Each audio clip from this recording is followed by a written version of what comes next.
Since we cannot find square root of negative numbers, so we suppose square root of -1 is equal to I, where I is an unit imaginary number. और हम imaginary numbers क्या होते हैं इसकी study previous videos part 1 and part 2 में अच्छी तरह से कर चुके हैं। इसलिए आज के वीडियो में हम देखेंगे आई की डिफरेंट पावर्स की वैल्यूज़ क्या होती है। तो हम शुरू करते हैं आई से। Since i is equal to square root of -1, then i raise to 2। I की पावर जब हम यहाँ 1 करते हैं तो आई की वैल्यू आई ही रहेगी। आई की पावर जब 2 करेंगे तब क्या होगी आई की वैल्यू, तो square root of -1 is into square root of -1, so i square is equal to -1। तो एक तो ये बॉक्स बना दिया हमने, इसको 1 नाम दे दिया। एक ये बॉक्स बनाया, इसको हमने 2 नाम दे दिया। अब आते हैं आई की पावर 3। जब आई की पावर 3 करेंगे तो इसको हम आई स्क्वायर इंटू आई लिख सकते हैं, और आई स्क्वायर की वैल्यू हमने निकाली थी -1 into i is equal to -i. ये आई की वैल्यू आई की पावर 3।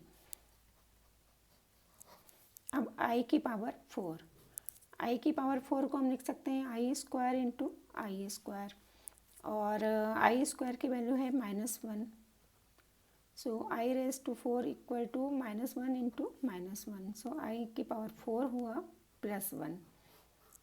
ये हुई 4th। इस तरह से हमने आई की जो डिफरेंट वैल्यूज़ निकाली उसका हम एक टेबल बना लेते हैं। आई की पावर 1 के लिए आई की पावर 2 के लिए -1, आई की पावर 3 के लिए -आई, और आई की पावर 4 के लिए +1।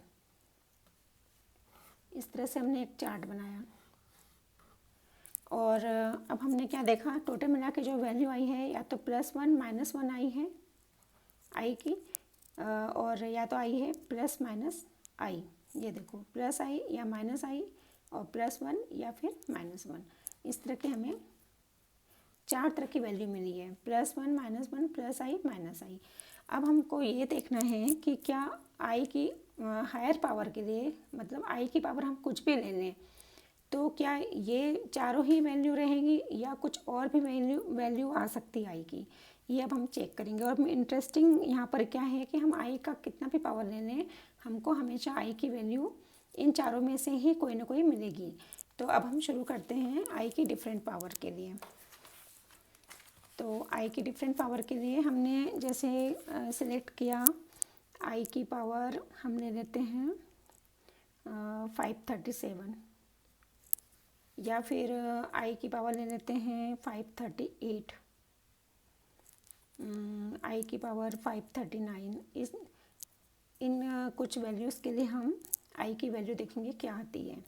क्या आई की वैल्यू वही आती है जो अभी हमने निकाली थी, +-1 या +-आई, या कुछ और भी आ सकती है। अब हम आई की पावर 537 को देखें। अभी हमने एक चार्ट बनाया था जिसमें हमने देखा आई की पावर 4 सबसे ज़्यादा आसान है। आई की पावर 4 क्या है, +1 है। बाकी में तो आई की वैल्यू आई है या -1 है या -आई है। तो हम यहाँ पे इन चारों में से किसका यूज़ कर सकते हैं, आई की पावर 4 का।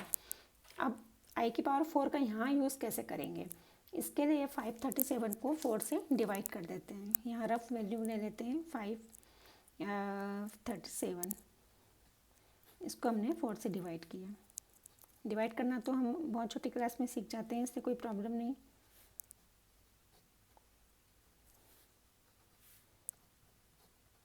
तो अब हमने क्या देखा, 537 को हम इस प्रकार से लिख सकते हैं, 4 इंटू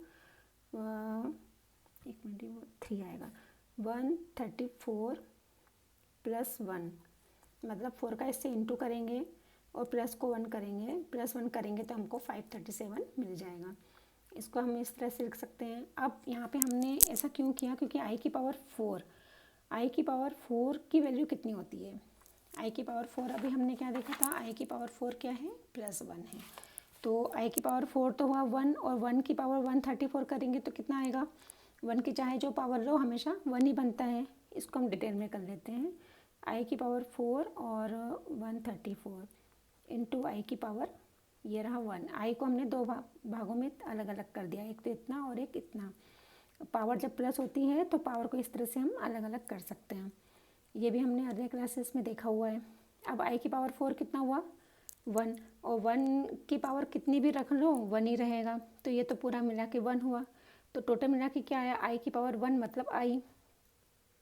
तो हमने क्या देखा i की पावर 537 की वैल्यू आई i। अब हम इसको देखें, अब इसमें क्या होगा, इसको भी हम ये 537 से 538 हो गया, मतलब 4 इंटू 134 प्लस 2 आ जाएगा। अब ये वाला पार्ट तो हमने देख ही लिया, इतना पार्ट क्या बनाता है हमेशा 1, क्योंकि i की पावर 4 होने से ये 1 हो जाता है। तो यहाँ i की पावर 2 आ जाएगी, और i की पावर 2 कितना होता है फिर, i की पावर 2 होता है -1। ये हमने एक टेबल बना के रखा हुआ है। i की पावर 2 कितना है -1, तो इसकी वैल्यू कितनी आ गई -1। अब 539 है, इसको हम क्या लिख सकते हैं 4 इंटू 134 प्लस 3, ये तो फिर से 1 हो जाएगा, i की पावर 4 है तो 1, और 1 की पावर 134 1। अब i की पावर 3 आ जाएगी। i की पावर 3 को हम यहाँ टेबल में देख लो कितना है, i की पावर 3 है -i। अब i की पावर 540 है, ये तो पूरा 4 से डिवाइड हो रहा है। अब i की पावर 4 होने से ये 1 बना, और 1 की पावर चाहे जो हो जाए ये हमेशा 1 रह जाएगा। तो अब हमने क्या देखा, i की पावर हमने यहाँ पे कुछ लार्जर वैल्यू ली है, लार्ज वैल्यूज़ हैं, तब भी हमें आंसर क्या मिला, या तो +i मिला, या -1 मिला, या -i मिला, या +1 मिला, मतलब प्लस -1 या प्लस और -i मिला। कहने का मतलब कि हम किसी भी पावर को ले लें, कितनी भी लार्ज वैल्यू हो जाए, लाख में, करोड़ में, या मिलियन बिलियन में, i की पावर कुछ भी हो, हमेशा i की वैल्यू इन चारों में से ही कोई एक रहेगी, या तो i +i या -i या -1 +1। और उसका रीज़न क्या है कि हम इसको कोई भी नंबर को हम 4 से डिवाइड करके जो बाकी बचेगा 1, तो 1 2 3 या 0, क्योंकि ये 4 से डिवाइड होने वाला नंबर जब रहता है तो रिमाइंडर हमेशा 4 से कम ही आएगा, तो या तो 1 आएगा, या 2 आएगा, या 3 आएगा, या 0 आएगा। इस कारण से हमें i की जो भी पावर लें, i की वैल्यू हमेशा +-1 या +-i ही होगी।